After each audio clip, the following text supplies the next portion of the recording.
Bonjour, c'est Laurent. Aujourd'hui, on va parler d'un livre qui est très spécialisé et très riche et intéressant. Il est de Didier Assier et il s'appelle Les addictions. C'est parti.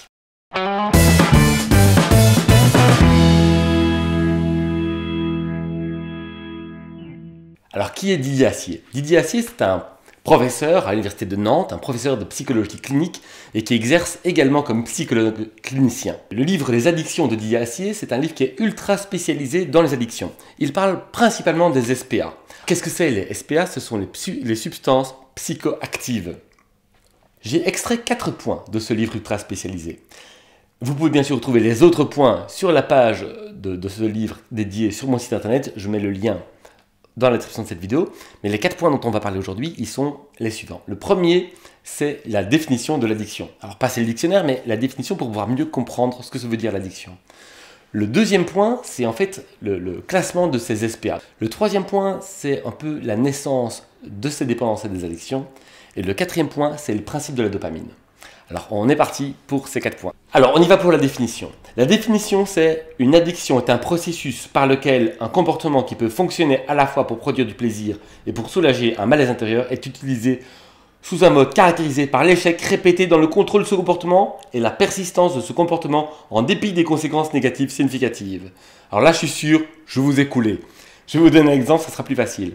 En fait, cette définition, elle veut dire que l'addiction, c'est par exemple boire un verre d'alcool pour aller mieux ou pour oublier que j'ai mal, de manière répétée, sans savoir m'empêcher de le faire, en dépit du fait que ça puisse faire du mal à moi-même ou autour de moi. Voilà, ça c'est la définition d'addiction par un exemple. Je crois que c'est plus facile l'exemple que la définition. Point 2, on va classer les SPA. Alors en effet, on peut les classer par 3 points, par 3 catégories. La première catégorie, c'est tout ce qui est, je l'ai noté, tous les dépresseurs. La deuxième catégorie, c'est tout ce qui est stimulant. Et la troisième catégorie, c'est tout ce qui est modificateur de conscience, les perturbateurs. Je vous cite des exemples. Alors les dépresseurs, il y a l'alcool, les anxiolytiques, l'analgésique et les opaciers. Dans les stimulants, il y a la cocaïne, évidemment, les amphétamines, la ritaline, que vous connaissez bien si vous êtes parent d'enfants, qui sont hyperactifs et qui ont un trouble de l'attention, et les boissons énergisantes. Les perturbateurs, il y a la cannabis, les extasies, la PCP et le LSD. Le point suivant, comme je l'ai dit, c'est la création de la dépendance. Il est intéressant de se rendre compte que la dépendance commence par une solution. Alors, qu'est-ce que je veux dire par là? Ce que je veux dire par là, c'est qu'en fait, il est très pertinent de se rendre compte que, par exemple, quelqu'un qui va commencer à boire, il va souvent le faire pour aller mieux. C'est une solution. Je prends l'exemple de l'alcool, mais en fait, il y en a plein d'autres. Quelqu'un qui va commencer à faire du sport, il va aller faire du jogging tous les jours, par exemple. Une jeune femme fait beaucoup... Moi, je connais une copine qui fait beaucoup de jogging, elle en fait beaucoup.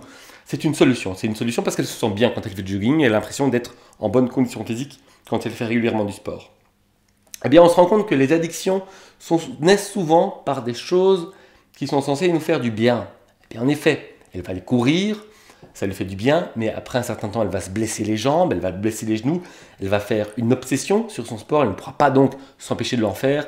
Vous vous rendez compte qu'on commence à entrer dans la définition de l'addiction, et petit à petit, ça prendra de plus en plus de place dans sa vie, etc., jusqu'au jour où ça deviendra un vrai problème.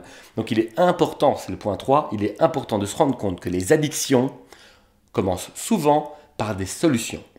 Ok? C'est parti. Le point 4. Le point 4, comme je l'ai dit, parle de la dopamine. C'est un sujet très intéressant. Quand la dopamine augmente, eh bien en fait, peu importe notre état, s'il est heureux ou malheureux, eh bien on va se sentir bien. Donc on va passer au-dessus de ce qui nous fait du mal.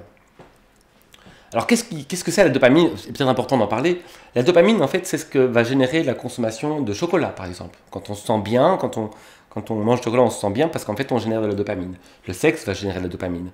Le fait de se blesser en faisant du jogging, ça blesse nos articulations, va générer de la dopamine. Donc en fait, il y a un tas de choses qui génèrent de la dopamine. Et en fait, dès qu'on prend cette dopamine, on ne sent plus qu'on est mal. On va avoir l'impression d'être bien. Ce qui est important, c'est de se rendre compte que plus on ingère de la dopamine, plus notre cerveau va subir son influence. Dans le long terme, cette influence va modifier le comportement du cerveau. Cette modification va parasiter en fait la compréhension de ce qui apporte du plaisir au cerveau. Bah oui, Comme tout le monde, vous allez parfois dans un grand magasin et vous passez devant ces paquets d'hamburgers ou ces pizzas congelées et vous dites « Waouh, qu'est-ce que ce soir j'ai envie d'une pizza ?» En fait, votre corps n'a pas besoin de cette pizza. Mais votre cerveau est parasité par la dopamine qu'il a reçue quand il mangeait des pizzas. Et c'est pour ça que maintenant, il va vous pousser à manger une pizza. C'est un parasitage. Mais ce n'est pas tout. Avec cet excès de dopamine, en fait, le cerveau va allumer une sorte de mécanisme de défense qui va contrebalancer l'excès de dopamine. Dans le livre, on nomme ça un système de compensation, diminuer les effets de l'influence. Et c'est ça qui va commencer à générer l'obsession et l'addiction. Pourquoi? Parce que comme le cerveau va diminuer l'effet et que nous, on projettera notre plaisir par cette substance qu'on ingère, eh bien on en aura besoin de plus en plus. Et de plus en plus en grande quantité. Et le cerveau va nous protéger de plus en plus de cela, ce qu'il nous faudra encore augmenter les quantités, et c'est un cercle vicieux. Donc je prends un exemple concret, je reprends l'exemple de la femme qui fait du jogging, elle va faire du jogging, elle va créer une addiction, donc elle va avoir l'impression d'en avoir besoin, le cerveau va, comme la personne se fait du mal au genou, le corps va générer de la dopamine, le cerveau va lier cette dopamine au fait d'aller courir et va donner l'impression qu'on doit aller courir pour aller bien. Ce qui est bien sûr faux, mais du coup, à chaque fois qu'on a l'occasion, on va aller courir. Et on va devoir courir de plus en plus, on se fera de plus en plus mal pour générer de plus en plus de dopamine, parce que le cerveau aura un effet balance où il va essayer de neutraliser l'effet de la dopamine en envoyant un contre-effet. Et donc, on devra courir de plus en plus pour pouvoir continuer à avoir l'impression d'aller bien. La réalité, c'est qu'en fait, on comble mal son manque en faisant ce jogging et qu'on devrait plutôt se concentrer sur ce qui nous apporte vraiment du plaisir. Vous l'avez compris, c'est un livre qui est ultra spécialisé. Là, j'ai survolé que 4 points, mais il en contient beaucoup d'autres. J'ai déjà dit que vous pouvez retrouver sur mon site internet. Mais si ces 4 points vous intéressent, je vous invite à y réfléchir, à travailler sur la question. Cette vidéo est une aide, ce livre est une aide. Mes autres contenus que vous pouvez trouver sont des aides, mais ils ne suffisent pas. Le reste dépend de vous. Je vous invite à travailler sur ces sujets, à ne pas les prendre tels quels, mais à vraiment apprendre à les assimiler et à vous poser les bonnes questions. On se retrouve à très bientôt dans une prochaine vidéo. Au revoir et merci.